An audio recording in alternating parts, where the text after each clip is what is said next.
Oh, okay. So, yeah, I haven't done as many slides as you have. So, it's in real style of the way that I teach. So, I've come to talk to you today about a module that I teach on. So, a little bit about me. I'm a joint programme leader and a senior lecturer in youth and community work. I'm also a professionally qualified youth and community worker myself, so the stuff that we do with the students is stuff that I was put through to become the qualified youth worker. This module, I guess I want to talk to you about, is something that I pretty much probably took over about 5 years ago now. So I came back to Newman, I worked somewhere else and then I came back to Newman. And what they had was a diversity module. And what they'd done was they'd rebadged the diversity module as an intersectionality module. So I took over the diversity module and looked at the stuff and I went, yeah, that's not the thing. This is not the thing that you're talking about. This is you trying to rebadge something that actually is very distant to what intersectionality is talking about. And so over the past, I guess, 4-ish years, I've kind of redesigned it and repackaged it as the thing that I think it should be in relation to the practice that the students are doing. So the degree itself is professionally qualifying, so it's applied, so the students have to, it's not just about them learning about academic things, they have to do 800 hours of fieldwork practice and show that they can apply these things in context, and in a variety of contexts. So it's quite challenging, really. So this module, intersectionality, moved from being diversity and immediately started to challenge the students. Because what I didn't do and what I made it categorically clear to them was, we're not having a lovely fluffy discussion about everything that everybody has that's different and celebrating it because everybody loves everybody. We're going to have quite a difficult conversation about systemic and structural issues that they are going to have to work with as professionals. So that's the angle of the module. The module takes it from that angle. But in order to do that, they have to then kind of deconstruct and chat and deal with themselves and who they are. I think what works with us at Newman, and I guess I've got some evidence to that, is me. I teach the module. None of my white colleagues teach the module. One of my white colleagues did cover the module when I was off, and none of the students understood what they were talking about. And I came back and did about half-hour chat with them, and they were like, in the 4 weeks you've been off, Paulette, that's never been said. So there is something, or there was something from my white colleague about being quite uncomfortable about facilitating this discussion.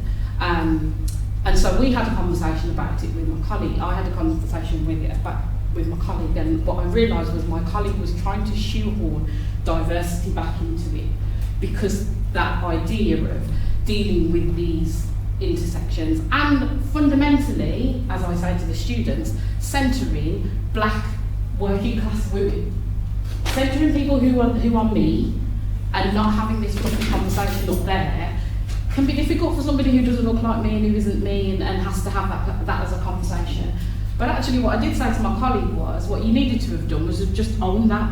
That's what you needed to do. You just needed to own it and then continue with the sessions. And the fact you were doing this internal dance has now filtered out to the students, where they're kind of going, I don't quite know what you're on about, because I think I'm just going to go and do an ethnic monitoring form approach to this thing and just talk about all the things that make me me and all the things that everybody has to include about me, and then not really look at anything systemic.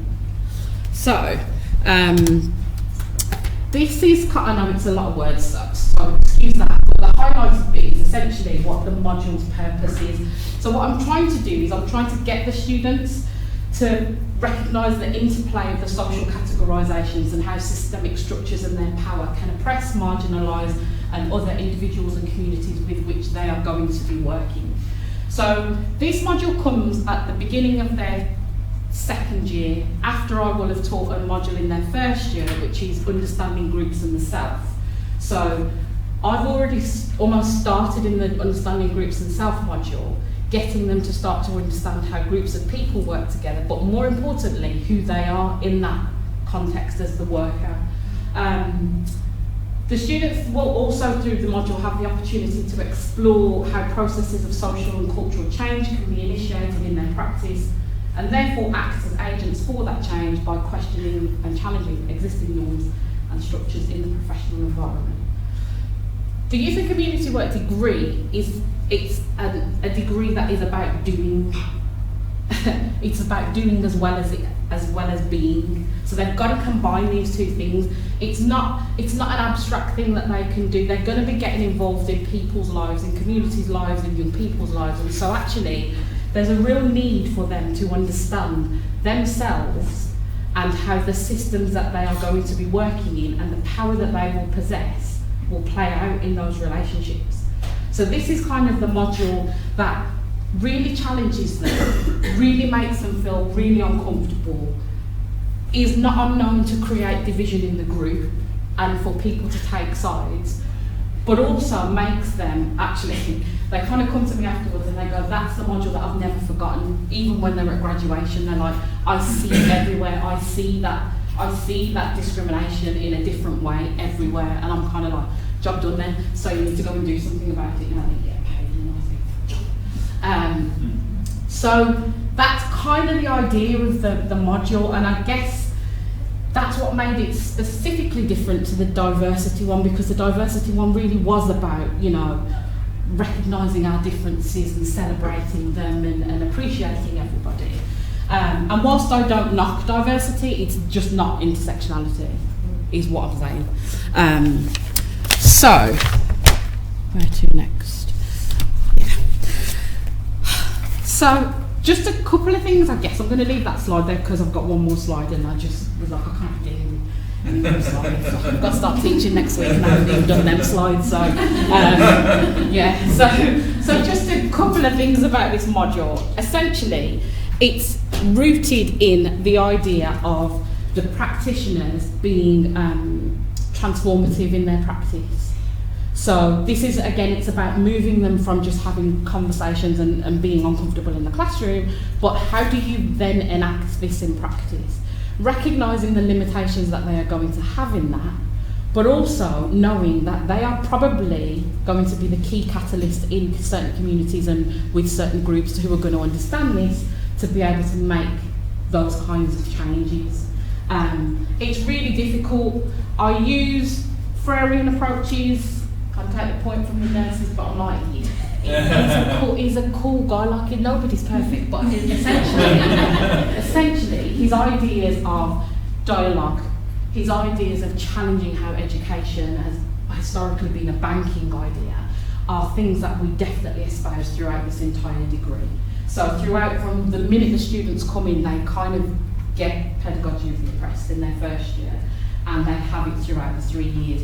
And they really kind of go, oh, I like that bit, I like this banking, and I've been banked for ages, and now you're asking me to think for myself, and I don't quite know what to do. Mm-hmm. So these ideas, these Freudian principles, really underpin the approach. So it's a very dialogical and very challenging and uncomfortable space that I create, and I guess I create that just by being who I am, and also by not letting the students off with anything. So I use stimuli, and I share one experience. So I don't know how many of you remember, there had been a series of adverts by, is it Money Supermarket, where there's a white guy that's in high heels and he had tight denim shorts and he was twerking and all of that. And so we had this kind of conversation about systems, and we were like identifying how many, all the kind of systems in society, and who has power and who determines what's right and what's wrong and those kinds of things. So I showed them this advert and never said anything and just said, so what are your thoughts? So the students watched it, and some of the black students were just like, yeah, I don't really like things like that. I'm not quite sure why. I just think they're taking the piss as black people is why. And then you had there was a particular white student who started laughing, and she was like, oh, I just think it's really funny. This is really funny, this is, oh, there's not a problem. They're just having a laugh. So then immediately people start shifting, and I'm kind of like, so, is that what it is? And a heated debate happened. And this white student then she said, you know, I don't see what the problem is because I don't see race. I don't see colour. At which point I interjected and I kind of then took the lead and informed her that by making such a statement, A, she needed to recognise her privilege in that, and B, she needed to recognise how she just made me invisible. And she struggled with that for the remainder of her time on the degree. So there are points in the teaching of this where I become the person who does the like I will just kind of do that almost assume power of students in moments. Because actually I'm like, at this moment this is a teachable moment, you need to know this now. So actually this personal argument, there's something else there's something systemic going on here. And so she kind of inadvertently gave a brilliant example of how systemic power around race just happened. So we then had a whole conversation where we unpacked that.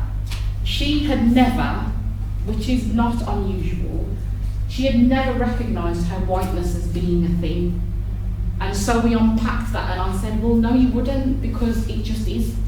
And this is what this is saying. So when these intersectional things happen, that's what, so then she's like, I think I get it now. So the idea behind it for me is about the class being as interactive as possible. My ability to make myself vulnerable and my ability to commit to making myself vulnerable, because the way I was trained and the principles that underpin what we deliver in the degree come from people like Carl Rogers, who's a person-centred counsellor. So he talks about authenticity, he talks about congruence. And so I'm like, yeah, I don't talk about that, I am that. So if I don't know, I just don't know. I can be pretty cool with saying, yeah, I've got a clue. Let's all go and find that out together. So there's a whole, I guess what I'm trying to explain is this module isn't like that kind of academic sort of detached thing that you deliver. This module is kind of like a living, breathing module. I don't know what's going to happen. I don't know what's going to happen with the second years when I start teaching them this module next week. I have no idea. All I know is that I'm going to go into the room and I'm going to commit to being vulnerable. I'm going to commit to being authentic, and I'm going to commit to being congruent. And whatever else happens, we'll work it out together. Now that is kind of my attempt to get them to have a real life experience of how complicated and how complex and multi-layered intersectionality is. Do I think it's radical? Probably not. Do I think my approach to teaching is radical? Probably not. But I think that's because of how I was trained. I was trained as a youth and community worker. So as youth and community workers, we were always kind of othered. There was this formalised way of doing things, and we kind of went, a bit like what Carlton was saying just earlier. Yeah, we'll go and do it that way then. Like, why are you doing that? That's just, why don't you talk to people? Why are you making decisions for people? So I've kind of been raised around discourses, narratives, philosophies that suggest people are quite powerful. So before I even knew about Freira's name, I was doing this thing where I'd say to young people, well, what do you think? Like, don't ask me what I think, what do you think? And then when I went to uni, I was like, oh, that's actually a thing then, there's somebody who talks about that. So there's like an innate thing in me where I'm kind of like, well, I don't see myself as any authority on what it is you're talking about. I have my lived experience, and I will share parts of that with you to enable you to understand what is going on. Now, I never saw that as radical ever until I had other colleagues from the university come and sit in on a module, and then they just kept going, oh my God, you youth workers, you're just so radical, you're so, I was like, really? Like, does everybody not do this? And that was when I had the realisation that no, they don't. Actually, in my institution, there's an awful lot of banking that still goes on under the guises of being authentic and congruent and people making themselves vulnerable. There is an awful lot of banking and that formalised education that most people have been through up until leaving secondary school is still continuing. Now I'm saying it ain't easy to make yourself vulnerable, and to, if you've not done it and then to suddenly do it, it's, you know, it's kind of a process. But I'm espousing that actually in the higher education institution, for all the politics and the nonsense and all the things that people throw out and the words that they talk about, widening participation and inclusive education and all of that, I'm kind of like, well, yeah, you lot are just talking about that thing, like we're doing this all the time. This is just who, as a team, this is just who we are. We as a team probably know way more about the lives of our students than other members of staff, because other members of staff have categorically said to me, I do not phone students if they don't turn up. Well, why wouldn't you? There might be something going on. Because that's not my job. My job is to deliver this degree. And it's moments like those where I'm kind of like, this way of teaching then probably is pretty radical. I don't like the term radical because I kind of feel a little bit like, well, I don't actually understand what that means. Do I want to see myself as somebody who is a transformational educator? Yes, because actually what I want the students to do is something with the thing that they've learned in the classroom. I want them to go out and do something with the 800 hours of practice that they've applied and go and make a difference in people's lives. And not to do that in a disempowering way, to recognise how power plays out, that they possess power, but that power, you can use that power in the way that you want to. You don't have to subscribe to existing patterns of how power is delivered. So it's not unusual. Our students quite often they're floating in and out. Our alumni constantly are coming back and then delivering lectures on our behalf and taking on students and wanting to supervise and wanting to give back. And I think not just this module, the entire degree, the experience is espoused and cloaked in those underpinning philosophies. This one, I really like personally, just because I see the discomfort that the students go through. But I trust that that discomfort is going to move them from where they are to somewhere else. And even if that's just marginal, then that's enough for me. So, is it a good module? Yes. Now it's clearly intersectionality and it's not diversity. It's a really good module. Does it make a difference to the students? Absolutely, I would say that. And their module evaluations would attest to it. That it's not unusual for them to say that they really hated me through moments in the module. That's cool. But that they've come out at the end and they kind of get it. They understand that this thing isn't just something that I can tick a box and answer. It's something I'm going to have to be wrestling with for the rest of my career. And if they can understand that, then I feel like I've served my purpose in terms of them understanding that this is the purpose of this module.